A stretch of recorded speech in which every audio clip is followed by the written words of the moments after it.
تمام تر رکاوٹوں کے باوجود اسلامی بینکنگ کے شعبے میں پیش رفت جاری ہے۔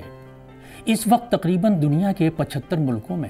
اسلامی بینک کام کر رہے ہیں۔ ان میں بعض ایسے ملک بھی ہیں جہاں مسلمانوں کی تعداد بہت کم ہے، لیکن ضرورت ہے سرمایہ کو قومی مفادات میں استعمال کرنے کی۔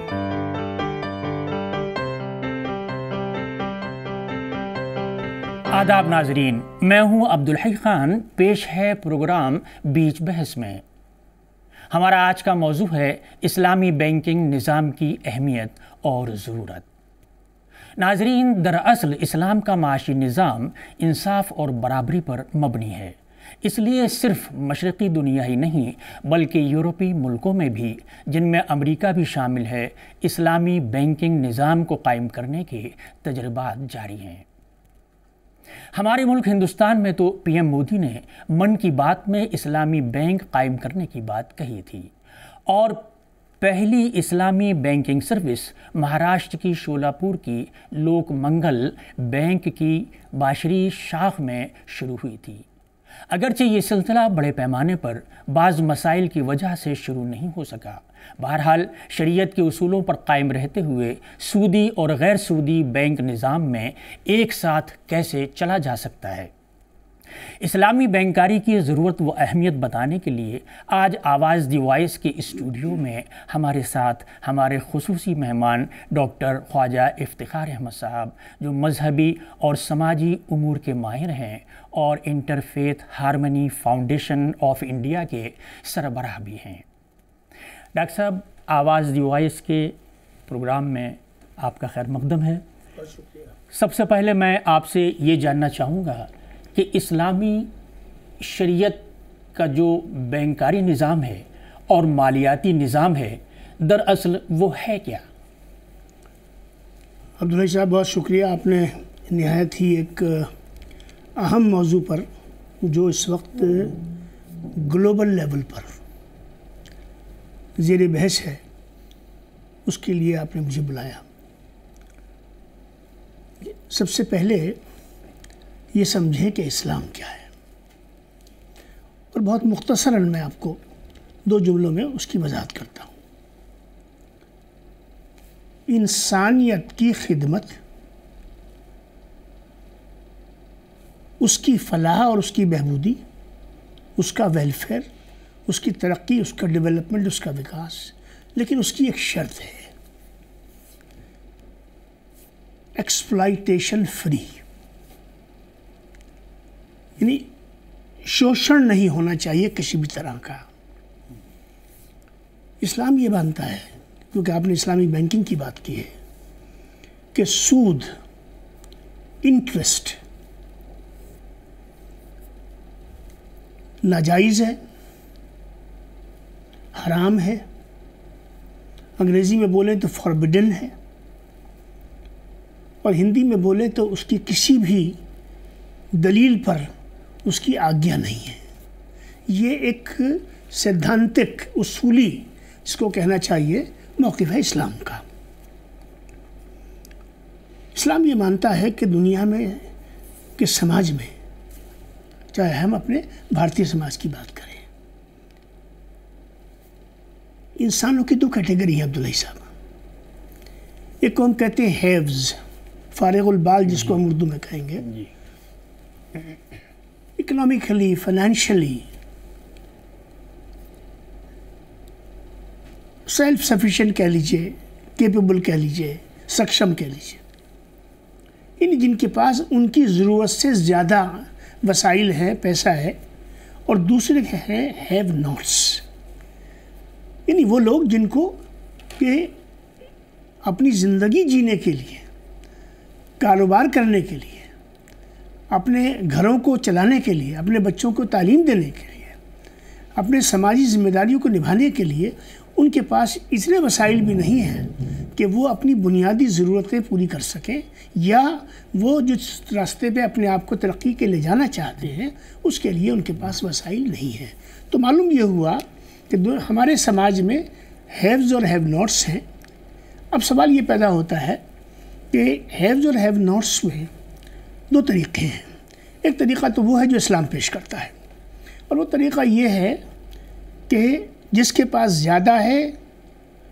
اس کو کہا گیا ہے ہمارے ہاں کہ وہ زیادہ کا امین ہے۔ امین کا مطلب ہوتا ہے کسٹوڈین ہے۔ اس کا مطلب یہ ہے کہ جو ان access of his or Hare requirement اس کے پاس ہے، دراصل وہ اللہ کی امانت ہے اس کے پاس میں، اور وہ اس چیز کے لیے ہے کہ اس سے ان کی کفالت کی جائے، ان کی ضرورت کو رفع کیا جائے، ان کی مدد کی جائے جن کو کہ اس کی ضرورت ہے۔ اب اس میں ایک طریقہ تو وہ ہے جو آج رائج ہے کہ انٹرسٹ کی بنیاد پر، کہ بھئی آپ کو ہم اس بنیاد پر، اس کرائٹیریا پر اتنی رقم، اتنے سود پر، اتنی مدت کے لیے آپ کو دے رہے ہیں۔ اب اس میں ایکسپلائٹیشن کا کمپوننٹ ہے کہ میں ضرورت مند ہوں، مجھے تو قرضہ چاہیے، لہذا مجھے قرضے کے لیے وہ جو شرائط میرے سامنے رکھی جائیں گی، میں ان تمام شرائط کو جائز ناجائز جو ہے وہ ماننے پر مجبور ہوں۔ اسلامی بینکنگ کیا کہتی ہے؟ اسلام یہ کہتا ہے کہ آپ ایک دوسرے کے مددگار ہوں، لیکن اس کی دو شرطیں ہونی چاہیے۔ ایک تو یہ ہے کہ نفع اور نقصان، پروفٹ اور لاس، کیونکہ آپ جو پیسہ لیتے ہیں وہ یا تو کسی سروس کے لیے لیتے ہیں، مثال کے طور پہ آپ ایجوکیشن کے لیے لے رہے ہیں، تو ایونچولی کیا ہوگا کہ ایجوکیشن کے بعد آپ امپلائمنٹ کی طرف جائیں گے، یا آپ بزنس کے لیے لیں گے پیسہ، تو جو آپ بزنس کے لیے پیسہ لے رہے ہیں ظاہر سی بات ہے اس کو آپ انویسٹ کریں گے۔ صورتحال ہمارے یہاں کیا ہے کہ پروفٹ اینڈ لاس شیئرنگ کی بیسس پر کوئی بھی فائنینشیل انگیجمنٹ اس کی اسلام اجازت دیتا ہے، چاہے اس میں آپ بینکنگ کو عبداللہ صاحب لے لیجئے، چاہے اس میں آپ بزنس لونز کو آپ لے لیجئے، چاہے اس میں آپ لونز فار ڈیفرنٹ سروسز کے لیے لے لیجئے، تینوں صورتوں میں بنیادی بات جو یہ ہے۔ اچھا، ایک اور چیز جو آپ کو ذہن میں رکھنی ہے وہ یہ ہے کہ کوئی بھی نظام ایسے ہی نہیں چل سکتا، اس میں ایک انفراسٹرکچر چاہیے ہوتا ہے، امپلائیز چاہیے ہوتے ہیں، ہیومن ٹیلنٹ چاہیے ہوتا ہے، اس کے اندر ایک پورا سسٹم چاہیے ہوتا ہے۔ میڈیا سے بھی آپ جڑتے ہیں، کمیونیکیشن سے بھی آپ جڑتے ہیں، گورنمنٹ سے بھی آپ جڑتے ہیں، سوسائٹی تک بھی آپ کو پہنچنا ہوتا ہے، کلائنٹیل بھی ڈیولپ کرنی ہوتی ہے، تو اس کے اتنے بہت سارے سیکٹرز اور سیگمنٹس ہیں کہ ان تمام چیزوں کو لینے کے لیے آپ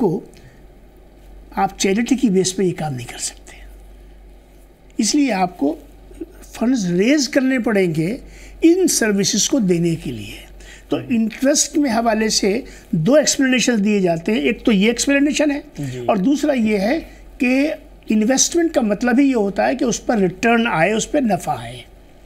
اسلام کیا کہہ رہا ہے؟ اسلام یہ کہہ رہا ہے، اسلامی بینکنگ یہ کہہ رہی ہے، اس کی فائنینسنگ یہ کہہ رہی ہے، اس کا بزنس مینجمنٹ یہ کہہ رہا ہے کہ ضرور یہ سب کام کیجئے آپ، لیکن اس کام کو کرنے میں آپ اس کو ایکسپلائٹیشن فری بیسس پہ کیجئے۔ جو سروسز کے لیے، انفراسٹرکچر کے لیے، دوسری ڈائمنشن جن کا میں نے ذکر کیا، ان کے لیے جو فنڈز آپ کو ریکوائرڈ ہیں، انکلوڈنگ جو امپلائیز اور ان کی سیلریز اور ان کے جو بینیفٹس ہوتے ہیں، ان تمام چیزوں کے حساب سے آپ ایک سروس چارج لیجئے۔ سروس چارج کا مطلب اس حد تک آپ جائیے کہ جس حد تک وہ نظام اس کے بنا چل ہی نہیں سکتا ہے۔ یہ بنیادی بات۔ آج جو سسٹم رائج ہے، آپ نے ذکر کیا کہ 75 سے زیادہ ملکوں کے اندر، جس میں غیر مسلم ملک بھی شامل ہیں، ان کے اندر آج یہ interest free profit and loss based economy کا کنسیپٹ چل رہا ہے۔ مجھے خوشی ہے یہ بات کہنے میں، آپ نے مودی جی کا ذکر کیا، میں اس کا خیر مقدم کرتا ہوں۔ ہمارے ہاں بھی انٹرسٹ فری بینکنگ اور انٹرسٹ فری فائنینسنگ آج بھی ان پریکٹس ہے۔ یہ الگ بات ہے کہ ہم اس ٹرمینالوجی کا استعمال نہیں کر رہے ہیں۔ یہ میوچل بانڈز کیا ہیں؟ ایک ہوتا ہے شیئر میں آپ کبھی اس کی ویلیو، مارکیٹ ویلیو اس کی فیس ویلیو سے اپ ہو جاتی ہے، کبھی ڈاؤن ہو جاتی ہے، یعنی اس میں آپ نفع اور نقصان کے بھوگی ہوتے ہیں۔ شیئر جائز ہے جو نفع نقصان کا ہے، ڈیبینچر جائز نہیں ہے جو ڈیبینچر میں انٹرسٹ فکسڈ ہے۔ تو جہاں انکم فکسڈ ہو جاتی ہے، جہاں ریٹرن فکسڈ ہو جاتا ہے، جہاں چارج فکسڈ ہو جاتا ہے، وہاں ایکسپلائٹیشن کا کمپوننٹ آ جاتا ہے، اور جہاں پر شیئرنگ آ جاتی ہے وہ چیز جو ہے وہ اسلامک بن جاتی ہے۔ یہ بنیادی نقطے ہیں، موٹا موٹی میں نے آپ کو، اور صاحب میں بہت ٹیکنیکلی بھی آپ کو چیزیں سمجھا سکتا ہوں، لیکن میں اپنے ان ناظرین کو سامنے رکھے ہوئے ہوں جو بالکل ایک مین ان اسٹریٹ ہے، کامن ہے، اور وہ سمجھے اس بات کو، تو میں تھوڑا سا اسی سطح پہ لا کے چیزوں کو بتانے کی کوشش کروں. میرا مقصد بھی آپ سے یہی ہے کہ یہاں پر ہم یہ سمجھنے کی کوشش کریں کہ جو بینکنگ ہمارے ملک میں رائج ہے، ایک تو یہ ہے. دوسری کوشش کی جاتی ہے، جیسے بہت سے ملکوں میں چل رہا ہے نظام، جہاں اسلامی ملک ہیں، جن کو اسلامی یا مسلم ملک ہم کہتے ہیں، وہاں تو معاشی نظام وہاں تو پیرالل چل رہا ہے. یعنی ان کے یہاں آبادی زیادہ ہے، لوگ زیادہ ہیں، مالیہ زیادہ ہے. لیکن دوسرے ملکوں میں جہاں مسلمانوں کی اکثریت خاصی ہے، ڈاکٹر صاحب وہ لوگ بھی چاہتے ہیں، کیونکہ ان کے پاس جو پیسہ جمع ہے اس پیسے کو وہ جمع کرنا چاہتے ہیں، لیکن وہ سودی نظام میں نہیں جانا چاہتے. تو اب سوال یہ ہے کہ آج کے سماج میں، آج کے حالات میں پاس پیسہ رکھا نہیں جا سکتا، گھر پر زیادہ پیسہ رکھا نہیں جا سکتا، تو وہ چاہتے ہیں کہ اس کو ہم جمع کریں. جمع کرنے کے بعد کم از کم اتنا تو ہو کہ اس کی حفاظت، اس کی سیکیورٹی اور سیفٹی ایک ذمہ دار ادارہ لے. تو ظاہر ہے ذمہ دار ادارہ تو سرکاری ہو سکتی ہے. جی ہاں. اور اس طرح سے اگر ہم سمجھیں تو چھوٹی چھوٹے شہروں میں جیسے دیوبند فنڈ ہے، جیسے نجیب آباد فنڈ ہے، وہاں لوگوں نے یہ بلا نفع نقصان والا جاری کر رکھا ہے. لیکن وہ کرتے اتنی ہے کہ وہ اپنی لمٹ کے اندر چھوٹے موٹے لوگوں کو قرضہ دے دیا، 10-5 ہزار کا زیور رکھ لیا. اور اسی طرح اور جیسے میں ابھی دیکھ رہا تھا اس سلسلے میں جب کچھ چیزیں معلوم کی، تو کیرلا میں بہت بڑا بینکنگ نظام ہے. خاص طور سے داؤدی بہرا فرقے کے لوگوں نے بہت بڑا نظام اپنے یہاں بنا رکھا ہے. تو ڈاکٹر صاحب میں دراصل کہنا یہ چاہتا تھا کہ اگر اس پیسے کو جو لوگوں کے پاس جمع ہے اور وہ بینکوں میں لانے سے گریز کرتے ہیں، کیا حکومت اور وہ یہ چاہتے ہیں، ظاہر ہے جب وہ پیسہ بینکوں میں آئے گا تو وہ ملک کی ترقی میں بھی لگے گا، ملک کے مفادات بھی اس سے حل ہوں گے. تو کیا مطلب اس کے لیے کیسے سرکاروں کو کیا جائے کہ یہ نظام بھی شروع ہو سکے؟ عبداللہ صاحب 3 چیزیں آپ نے اس میں بہت. ایک تو یہ ہے کہ وہ پیسہ جو گھروں میں پڑا ہوا ہے، یعنی فریزڈ منی ہے، جی، وہ ایک کیش کی شکل میں ہے، اس کو کیپٹل میں کنورٹ کرنا ہے. اور ناظرین یہ سمجھ لیں، کیش کا مطلب یہ ہوتا ہے کہ جس کو آپ نے کہیں لگایا نہیں ہے، جس سے آمدنی کا وہ ذریعہ نہیں ہے، بلکہ وہ ایک جمود کے طور پہ آپ کی جیب میں پڑا ہوا ہے. اور کیپٹل وہ ہوتا ہے جو آپ انویسٹمنٹ کر دیتے ہیں، جس کے میں آپ کو ریٹرن مل بھی سکتا ہے، ریٹرن نہیں بھی مل سکتا ہے. آپ نے جو بات کی ہے گھروں میں پیسہ رکھنے کی، اس میں آپ نے سیکیورٹی کی بات بھی کی ہے، جی، جو بڑی اہم ہے. بہت اہم ہے. گھروں میں اتنا پیسہ رکھنا مناسب نہیں ہے، یہ ایک سچائی ہے. دوسری بات، جس ملک میں بھی مسلمان، جس ملک کا بھی شہری ہے، میں خالص فقہی اور شرعی بات کر رہا ہوں. مثال کے طور پہ میں سیدھے اپنے ہندوستان کی بات کرتا ہوں. ہندوستان کا جو آئین ہے، جو سمویدھان ہے، جو کانسٹیٹیوشن ہے، اس سے ہندوستان کے 142 کروڑ لوگ اور ہندوستان کی پوری مسلم آبادی بھی جو اس کا حصہ ہے، وہ پوری طرح سے جڑے ہوئے ہیں. اور آئین یہ کہتا ہے، اس کے جو انکم ٹیکس رولز ہیں وہ یہ کہتے ہیں کہ مجھے، اور اسلام بھی یہ مجھے اس چیز کے لیے پابند کرتا ہے عبدالحی صاحب، کہ میں ریاست کے ذمہ دار لیجیٹیمیٹ شہری ہوتے ہوئے ملک کے آئین کے مطابق میری جو آمدنی ہے، میں اس پوری آمدنی کو ظاہر کروں. پہلی بات تو یہ ہے، اور اس پر میں ٹیکس دوں. یہ اخلاقی ذمہ داری، یہ فقہی ذمہ داری، یہ شرعی ذمہ داری، اور یہ کانسٹیٹیوشنل رسپانسبلٹی بھی ہے اور نیشنل رسپانسبلٹی بھی ہے. تو اس حوالے سے ایک تو ڈیکلیریشن کا پارٹ ہو گیا. دوسرا پارٹ یہ ہو گیا سیکیورٹی کا، جس کے لیے آپ کو انسٹیٹیوشن کی طرف جانا پڑتا ہے. ہونا کیا چاہیے، خاص طور سے جب پردھان منتری جی نے بھی اسلامک بینکنگ کی بات کی ہے، اور ایک کوآپریٹیوز کے لیول پر ہمارے ہندوستان میں بہت ساری جگہوں پر آپ نے کیرلا کا ذکر کیا، مسلم فنڈ دیوبند کا ذکر کیا، نجیب آباد کا کیا، دہلی میں بھی ایسے کچھ نظاموں کے تجربے کیے گئے ہیں، اور بھی ہندوستان کے بہت سے شہروں کے اندر یہ سلسلہ چل رہا ہے. شولہ پور کے اندر ایک تجربہ اس طریقے کا چل رہا ہے. ان تمام چیزوں کے لیے کیا ہے کہ ایک آپشن رہنا چاہیے. آپشن یہ رہنا چاہیے کہ جو پیسہ ہے ایک ہندوستانی شہری کے پاس، اس میں اس وقت ہم مسلم کانٹیکس میں بات کر رہے ہیں، کہ اس کے پاس جو پیسہ ہے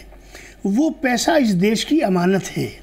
وہ پیسہ انویسٹمنٹ میں آنا چاہیے، وہ پیسہ گھر سے باہر بزنس میں لگنا چاہیے۔ اب اگر ہمارے ملک کی 20-25 کروڑ کی آبادی ایسی ہے کہ جو انٹرسٹ فری موڈ میں جانا چاہتی ہے، تو وہ کچھ لوگ تو ایسے ہیں جو شیئر مارکیٹ میں جاتے ہیں، ایک تعداد ہے ہمارے یہاں سے جو شیئر مارکیٹ میں، کچھ لوگ جو ہے وہ میوچل بانڈز میں جانے لگے ہیں، اور کچھ لوگ یہ چاہتے ہیں کہ خالص اسلامک بینکنگ کا کوئی سسٹم انویسٹمنٹ کا ایسا ہونا چاہیے کہ جہاں پہ ہم پیسہ جمع کریں، ہمیں اس پہ کوئی انٹرسٹ نہیں چاہیے، یا ہمیں کوئی ایسی اپارچونیٹی ملے جہاں پہ ہم انویسٹمنٹ کریں اور ہم پروفٹ اور لاس کی بنیاد پر ہمارا یہ سلسلہ چلے۔ میں گزارش کروں گا آپ کے اس چینل کے توسط سے کہ گورنمنٹ کے سامنے آج سب سے بڑا مسئلہ یہ ہے، اور سب سے بڑا انسپریشن اور موٹیویشن بھی یہ ہے کہ ہم اپنے کنٹری کو $5 ٹریلین کی اکانومی بنانے میں جٹے ہوئے ہیں، اور یہ کسی ایک ویکتی کا یا کسی ایک سرکار کا لکش نہیں ہے، ہدف نہیں ہے، بلکہ یہ پورے ہندوستان میں بسنے والے ہر ہندوستانی کا انفرادی بھی ہے، اجتماعی بھی ہے، اور قومی فریضہ بھی ہے کہ ہم اس لکش کو حاصل کریں۔ لیکن حاصل کیسے ہوگا؟ یہ حاصل ایسے ہوگا کہ جتنی بھی اکائیاں سماج کی ہیں، ہر ایک کے پاس میں فنڈز ہیں، ہر ایک کے پاس میں پیسہ ہے، کم زیادہ ہو سکتا ہے، لیکن ہر وہ پیسہ جو گھروں میں پڑا ہوا ہے اور وہ مارکیٹ میں نہیں آ رہا، وہ انویسٹمنٹ میں نہیں آ رہا، یعنی وہ نیشنل ڈیولپمنٹل ایکٹیویٹی میں نہیں جا رہا، نیشنل ڈیولپمنٹل پروسیس میں نہیں آ رہا، یہ گورنمنٹ آف دا ڈے جو بھی ہو اس کی یہ ذمہ داری ہے، اس کا یہ فرض ہے کہ وہ اس پیسے کو لے کر آئے، اور اس کے لیے جو ہندوستان کے مسلمانوں کے اندر جو انٹرسٹ فری بینکنگ میں، انٹرسٹ فری فائنینسنگ میں اور interest free based investment opportunity میں جانا چاہتے ہیں، گورنمنٹ کو چاہیے کہ انکریج کرے کہ اس ملک کے اندر اسلامک بینکس جو ہیں وہ چاہے بھلے ہی کوآپریٹیو کے لیول پہ ہوں، وہ زیادہ سے زیادہ کھلیں، کیونکہ اس پیسہ مارکیٹ میں آنا ملک کی ڈیولپمنٹ کے لیے دونوں چیزیں بہت ضروری ہو جاتی ہیں۔ ڈاکٹر صاحب یہاں ذرا سمجھ پلیز، یہ بھی تو ممکن ہو سکتا ہے نا کہ جس طرح گورنمنٹ بہت سی چیزوں کا پرائیویٹائزیشن کر رہی ہے زیادہ فائدے کے لیے، اس کے اچھے مینجمنٹ کے لیے، اور آپ نے کہا بھی تو اس میں اگر الگ سے ایک نظم ہو جائے کوآپریٹو بنیاد پر، لیکن اصل چیز ہے سیکیورٹی اور سیفٹی اس پیسے کی، اس وجہ سے وہ پیسہ پڑا ہوا ہے ان لوگوں کے پاس، وہ چاہتے ہیں اس کو باہر لانا، کیوں؟ وہ گھر میں بھی محفوظ نہیں ہے، تو کیا ایک الگ نظام لے کر اور گورنمنٹ اس کی ذمہ داری لے، ممکن نہیں ہو سکتا؟ دیکھیے آپ جو کہہ رہے ہیں شاید وہ یہ کہہ رہے ہیں کہ اس جو ہمارا پریزنٹ بینکنگ سسٹم ہے اس کے اندر جہاں انٹرسٹ بیسڈ کاؤنٹرز ہیں، اسی طرح سے وہاں پہ انٹرسٹ فری بیسڈ کاؤنٹرز کا بھی ایک پروویژن ہونا چاہیے۔ فی الحال یہ ہو سکتا ہے، یہ فنڈامنٹل ڈیسیجن جو ہے یہ ہماری منسٹری آف فائنینس کو under the leadership of prime minister اور ریزرو بینک آف انڈیا کے چیئرمین کو، ان تین لوگوں کو بیٹھ کر، اور باقی جو کنسرن اس میں پروٹوکول کہتا ہے ان سب کو لے کے ساتھ میں یہ ڈیسیجن ان پرنسپل لینا پڑے گا کہ لارج مسلم کمیونٹی جو کہ اپنے گھروں میں پڑے ہوئے پیسے کو راشٹر کے وکاس میں، نیشنل ڈیولپمنٹ کے اندر لگانا چاہتی ہے، اس کا ریزن سیکیورٹی بھی ہے، اس کا ریزن انویسٹمنٹ بھی ہے، اس کا ریزن ریٹرن بھی ہے، لیکن وہ انٹرسٹ سے اپنے آپ کو الگ رکھ کے چلنا چاہتی ہے، تو اس کے لیے اگر یہ پیرلل ارینجمنٹ ایک ایڈیشنل کاؤنٹر کے طور پر اگر تمام بینکس اور تمام برانچز کے اندر اس کو پرووائڈ کیا جائے، خاص طور سے ان برانچز میں کم سے کم پرووائڈ کیا جائے جہاں پر مسلم پاپولیشن کی ایکسیسیبلٹی اور اس کا جو کنیکٹ ہے وہ ان کمپیریزن ٹو ادرس جو ہے وہ زیادہ ہے، تو میں سمجھتا ہوں یہ پیسہ باہر نکل کر آ سکتا ہے، اور اس سے کمیونٹی کا ڈیولپمنٹ بھی ہوتا ہے، اور جو ہے آپ کا کنٹری کا ڈیولپمنٹ بھی ہوتا ہے، اور اکانومی کے اندر ایک ایڈیشنل سورس جو ہے جو کہ فریز پڑا ہوا ہے وہ وہاں سے نکل کے مارکیٹ میں آ جاتا ہے، تو یہ چیز ہونی چاہیے۔ ڈاکٹر صاحب ایک اسلامی جہاں تک بینکنگ کا نظام ہے، ظاہر ہے جب ہم اسلامی بینکنگ کی بات کرتے ہیں تو چاہے وہ سودی ہو یا غیر سودی ہو، یعنی جو پیسہ لیا جاتا ہے چاہے کاروبار، چونکہ یہاں کے ماحول میں وہ بینکنگ ابھی بہت زیادہ کامیاب نہیں ہو سکتی، یا اس کا نظام کرنے میں چلانے میں تھوڑی دقت سامنے آئے گی، لیکن